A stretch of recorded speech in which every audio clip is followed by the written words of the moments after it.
Hey, how's it going, everybody? Just want to do a little update on my Harrington and Richardson, or H&R as most people call them, 22 long rifle / Magnum revolver. This model is the 649. This particular one has a 7.5 inch barrel, and I guess I also had like a 5.5 inch barrel or something like that. Don't quote me on that. I believe those are the only two lengths you can get for it, if I'm not mistaken again. They quit production about like in the 80s or so. I looked it up already before, but I can't exactly remember the exact date. But anyways, this is like in the early 80s when they stopped production. I don't think it had much of a production run, as far as it wasn't produced for a lot of years. For whatever reason, I'm not sure. But just kind of an update on it, because I did get a new cylinder for it. I was able to pick up a 22 long rifle cylinder. When I originally bought it, used of course, from J&G Cells, it didn't have the long rifle cylinder. It only had the Magnum cylinder, and it also said that it had a slight cylinder lockup issue, basically, which the Magnum it did with this one, but during firing I never had a big problem with any kind of major where it wouldn't fire or anything. You know, it'd always fire. It just would be loose until you either pull the trigger or cock the hammer back. But after cleaning up the long rifle cylinder, when I was able to find one finally, and I got it in today, excuse me, I did notice this has a little more issue than the Magnum cylinder. There's a lot of forward and back play. So sometimes if the cylinder is forward, it won't want to cock the cylinder. As you can see, it didn't cock the cylinder, or rotate the cylinder. So basically you got to make sure the cylinder is back, and then it'll rotate. But having it forward, so you didn't rotate the cylinder. So I am going to have to eventually get this to a gunsmith to get the cylinder lockup issue fixed. But again, this isn't a defensive weapon or anything I'm going to use for like any type of tactical shooting where I need reliability. It's just a planker.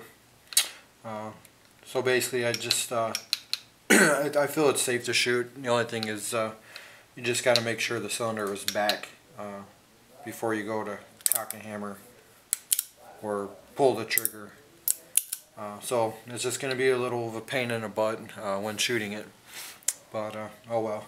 I can finally shoot the gun cheaply and not spend like 10, 12 or so bucks on 22 Magnum. But yeah, they didn't have the cylinder for a while at Numrich Gun Parts. Again, because the gun hasn't been made for a while, so parts are not the easiest to come by. Then I kept checking. Finally, just a few days ago, I seen that they had it, so I ordered it right away, and finally got it in. But so I'm very happy. I was actually going to sell it. Again, I bought the gun at impulse buy, and I was going to sell it because, you know, I just never shot it that much because of the 22 Magnums. Excuse me, for the cost. And but then again, nobody was wanting to buy it because of that, and they didn't want like a real long 7.5 inch barrel. You know, they were looking for something a little shorter. So it kind of sucked. Nobody didn't want to buy it. I was just trying to get rid of it. I said, you know what, I'll use it. I don't use it at all. Just want to get rid of it. But thank God I found that cylinder, and I said, you know, I'm gonna keep it now since I can shoot cheaply. That was really the only reason why I was gonna sell it. But now, since I found that cylinder, it's definitely going to be a keeper. You know, it's a well-made gun, especially for being a budget firearm of the day. When they produce these, in my opinion, they're a lot better quality than some of the newer budget firearms out there. You know, I got the Heritage Manufacturing convertible 22, just kind of like the same concept as this one. But I by no means, or I would say that this is any less quality. If anything, this is way better than Heritage Manufacturing. I think just the quality of the steel and everything is just there. This is you know, pretty strong, heavy duty gun for being a budget 22 at the day, or of the day, excuse me. So yeah, they're pretty nice guns. And what's unique about this one is it's a single action style revolver where you got the loading gate and everything, but you don't have to cock the hammer back each time. You can actually pull the trigger like a double action revolver, so that's kind of cool. But anyways, yeah, I haven't tried the cylinder out yet, but I'm sure it's going to work fine. Again, just have to make sure that cylinder is back before I cock the hammer back or pull the trigger. But eventually I'll get it to the gunsmith and have him fix it. Unfortunately, he's busy right now. He said he won't be able to take any more guns in right now until like December maybe. You know, he's really behind, or just has so many guns to work on. So I'll take this one, and I also need to take my sent me rifle because the rear sight is busted on it. I'm going to have him install the G3 drum sight. I already have the sight, he's just going to weld it and everything. Also going to try to see if he can put the paddle mag release on there. Excuse me. And so basically have to do that, and also my AR pistol, which isn't running 100%, so I want him to get that squared away.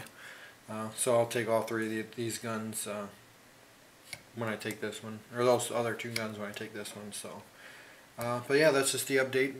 Thank God I finally found a long rifle cylinder so I can shoot cheaply with this gun and have fun with it. And that's it. Thanks for watching. Have a good one.